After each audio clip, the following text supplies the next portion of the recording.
Hello and welcome to Our Time. We have some great stuff to tell you about. Later in today's program, we have Rusty Kelty from the Art Gallery of South Australia talking about some Asian art that will be in an exhibition or display in the gallery in the next few weeks. But we also have some great information if you're interested in making and learning how to make things like cheese at home, coffee. Well, not that you make coffee, but you know what I mean. Because we've got some great information from TAFE SA. And Janice is there talking to two lovely people right now. Janice? Thank you, Malcolm.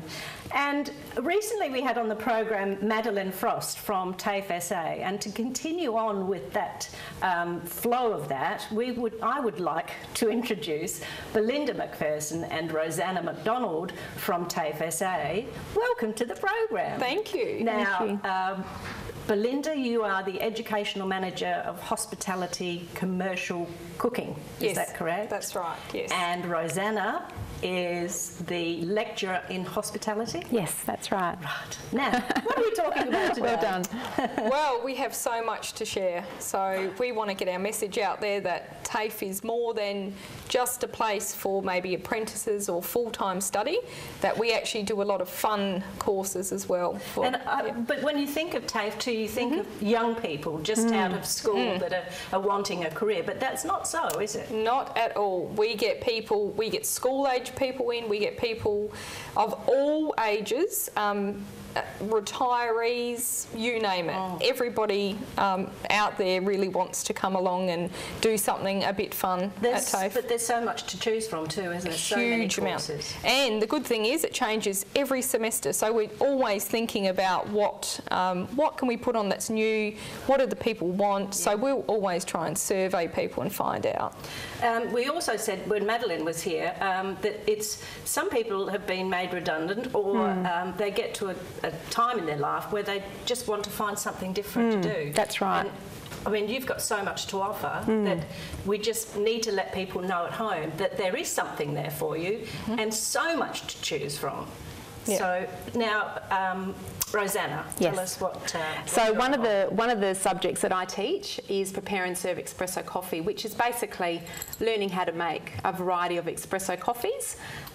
So we focus on making black coffees, such as your espresso, most commonly used or bought in cafes or hotels, and then we have a variety of milk coffees that we make. So it's a really fun, practical, very hands-on. Well, this would be something that everybody could do, because it's a very popular course. Because you buy your coffee machines and have them at home, and no one knows how to they don't use them. And you know, coffee is becoming such a global industry, and everyone wants to go to that cafe and buy a really good cup of coffee. Sure. So there's a lot of skill involved in making coffee, but we teach you how to make really great, consistently good coffees. Not to burn the milk. And not to burn the milk, and have it at the right temperature, and to really make industry standard coffees, which is really important. And as Belinda said, the variety of people that we get in those courses are so wide. Yeah, absolutely. So at the moment we've got one that started on last Wednesday night, which I'm teaching, and we had two ladies who were 55 years old who are working together, and they thought, let's just do this course for fun. We have a couple of school leavers who are wanting to find employment. We have some university students who are studying but need to find some part-time work, and some people in there that want to start a business and want to and need to know how to make coffee to serve in their potential business. So, you know, all walks of life for different reasons they're studying and wanting to do that course.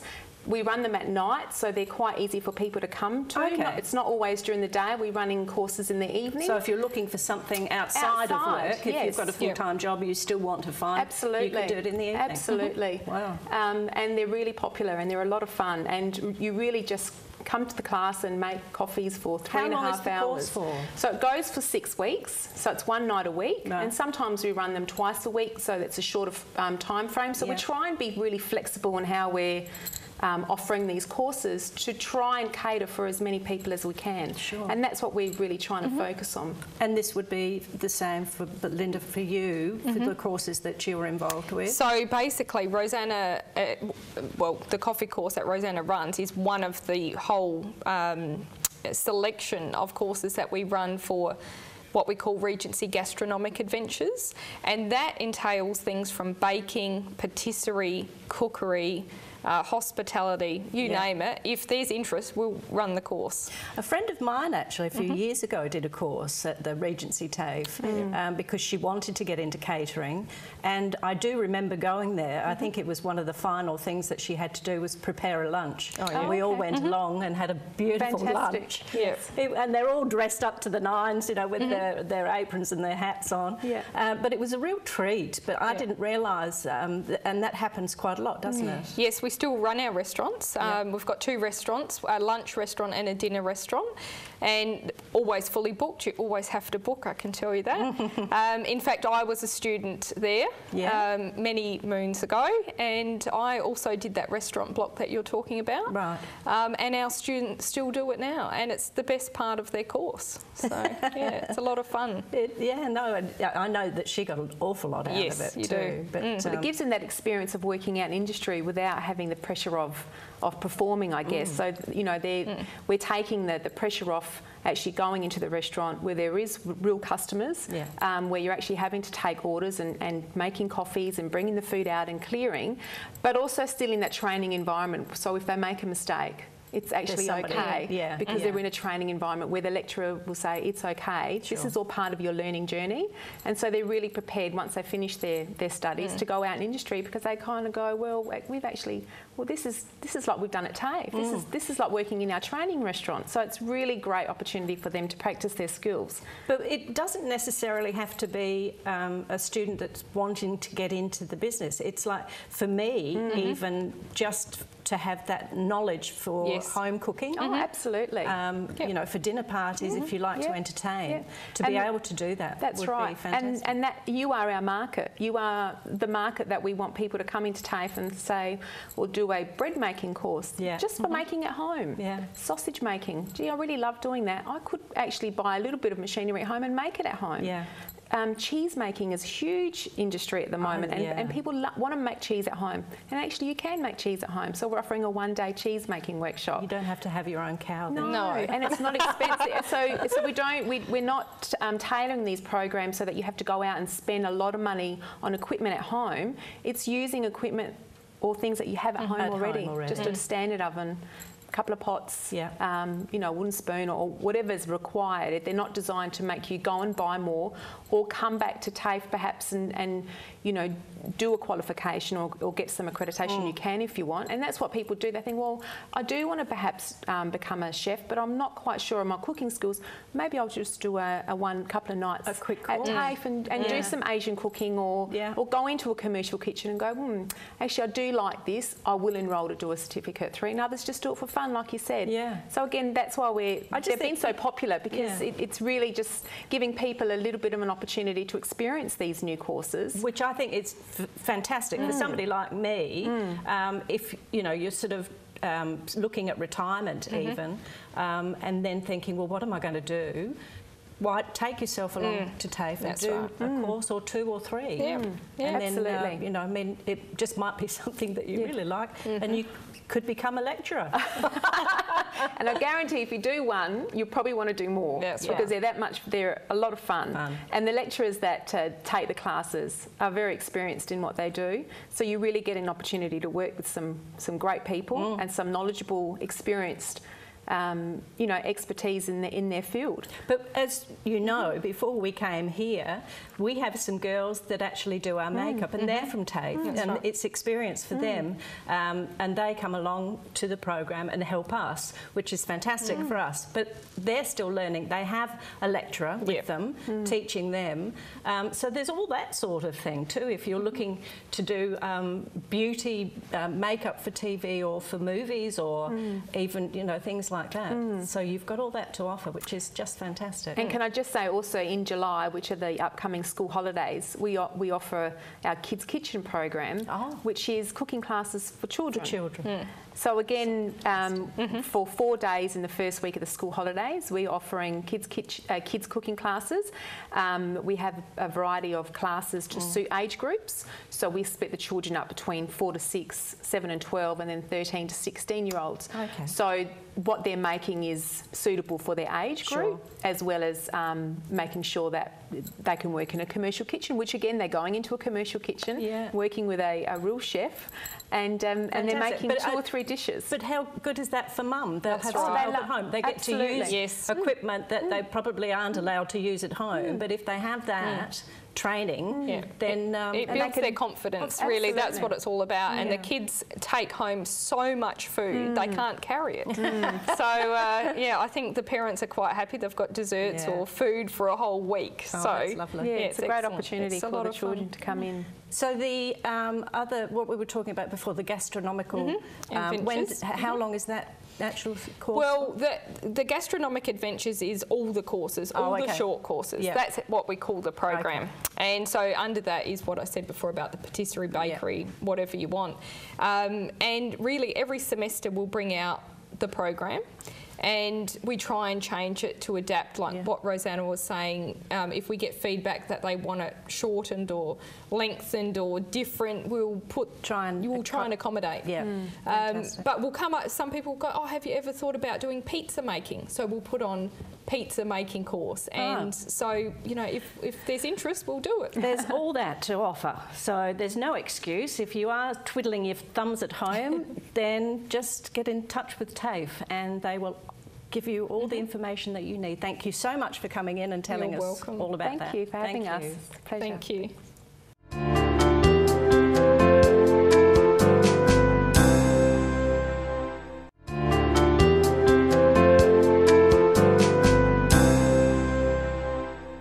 We have, and we do love these segments. Welcome back, first of all. Welcome back, yes. People from the art gallery, curators from the art gallery. We can't keep them off. Welcome to the program, Rusty. Oh, thank you. Very nice to have you here with us. And Who is he? It's assistant curator of the art gallery. Assistant curator of the Asian art. So we're talking you don't about. Look Asian though. That's true. That's true. But my wife is. Yeah. Does that count? He's Rusty. Yes, and he's from America originally. Originally, yeah, but you were just telling us before how your wife only spent a week in Australia? She lived in Whyalla for about a year. Oh, for a year. You met her in Japan. I did.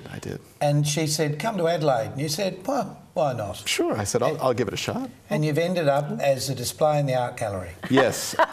24 hours a day on display. You can come and see me anytime. But explain to us while you're here today the display that you want to talk about. Yes, the display that I'm going to talk about is actually in the permanent Asian galleries at the Art Gallery of South Australia. We have 3. One is devoted to Southeast Asian art, the other is devoted to East Asian art, and the other is devoted to Islamic art. But this is a special display because it's it's not just a display of art, it's a very specific.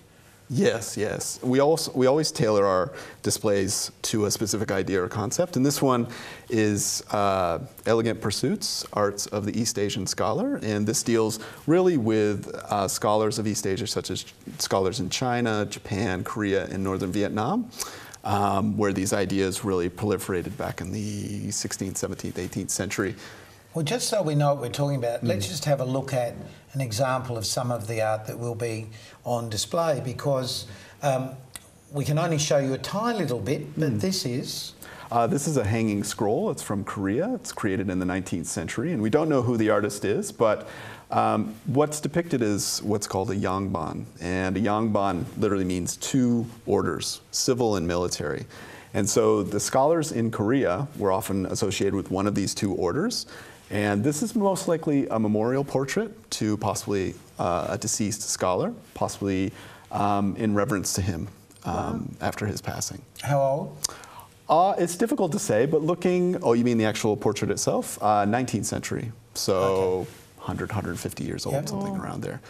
Now, these portraits are quite not common in Korea, but you see them quite often in museums and so forth. As far as I know, this is the only one in Australia that we know of.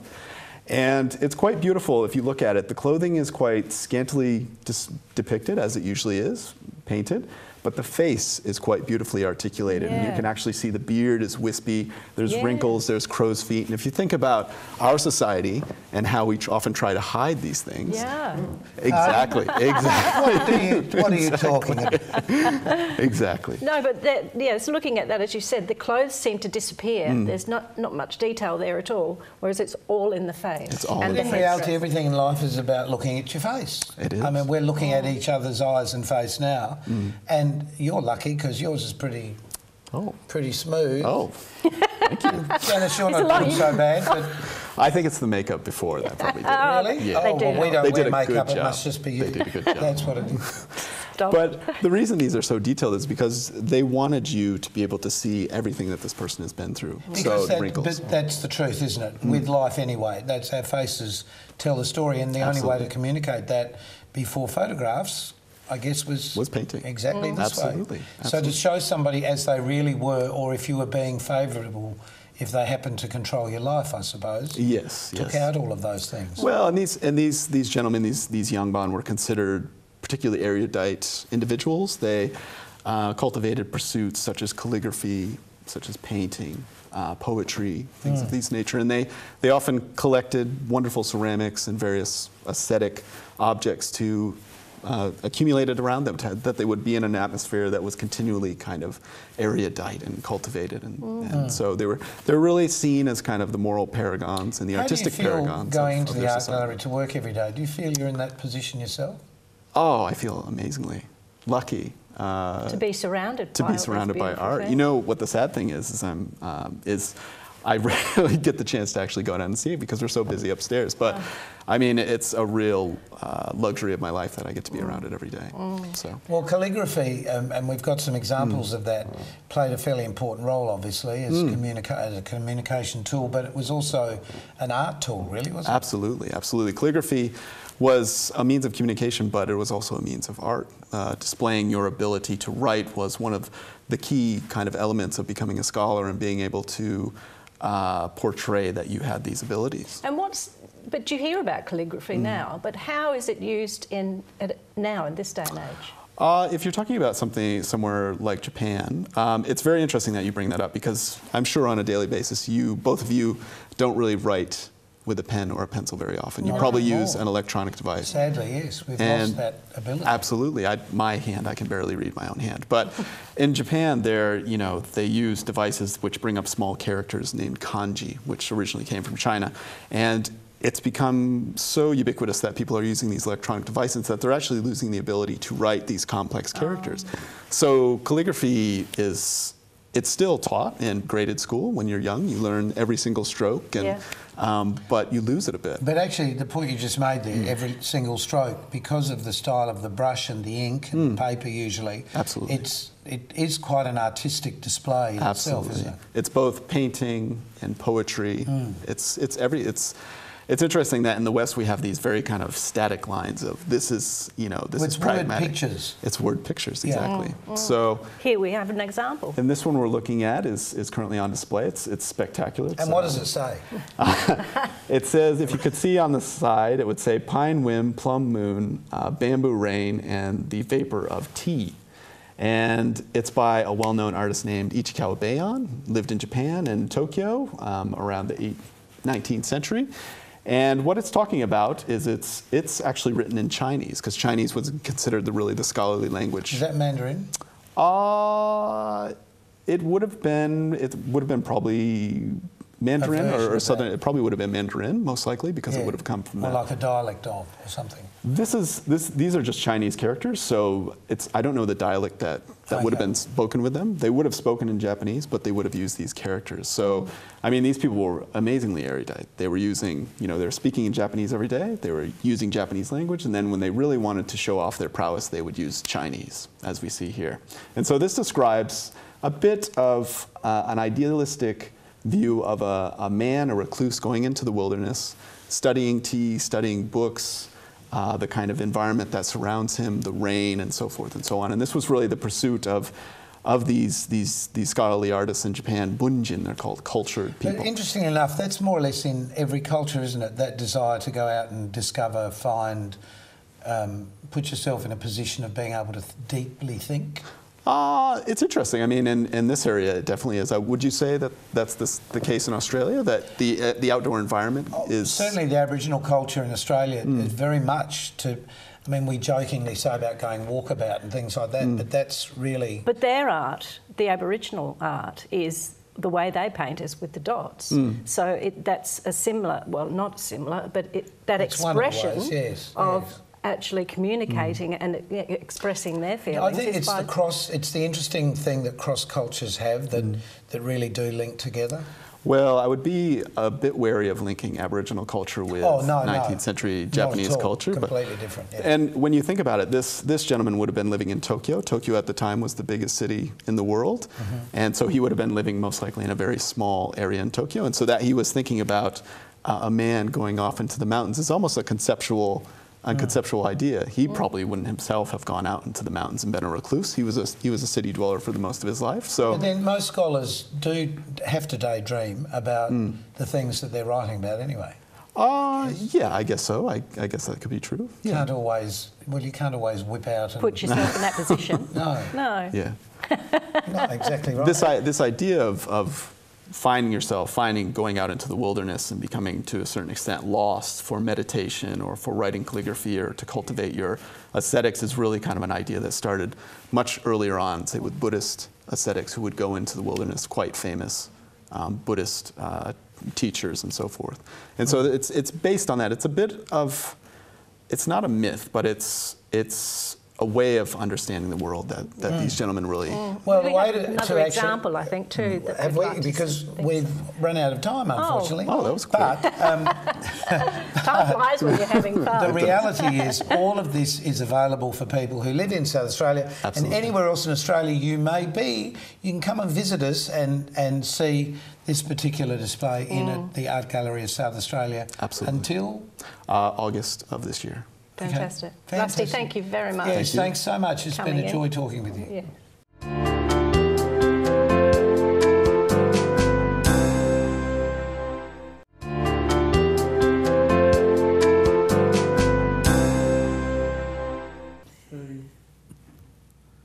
I enjoyed you talking about doing all those things. Now, what could we learn from TAFE? Well, how to make coffee properly, not to burn your milk. That's my big problem. Really? But you could learn how to make cheese. I was interested in and that. bread At home. But yeah, there's so much to offer.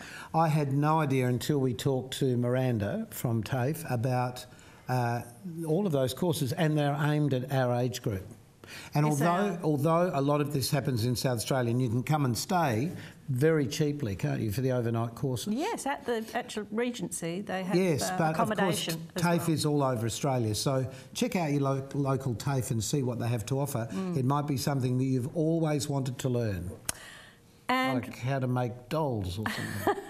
all sorts. Well, it's amazing. It's just Yeah, but I used to think I actually thought it was for young people leaving school and finding Me too. having a career. Yeah. But it's for all of us. Well, I guess with the world and knowledge expanding at the rate that it does, like through Facebook and all of those things that you can find us on, the interesting thing is that we're all now looking for these other challenges. And people used to retire and take up things. Now people are retiring and taking up making cheese at home and things like that. It's just here, Absolutely. all these things here. Yeah. And remember, we are on YouTube if you'd like to check out. It's usually a month after the program goes to air. You can catch up with us on YouTube again. So until next time Yes. on Our Time, Join us then, please. and keep yourself nice till then. Take care. Bye. Bye.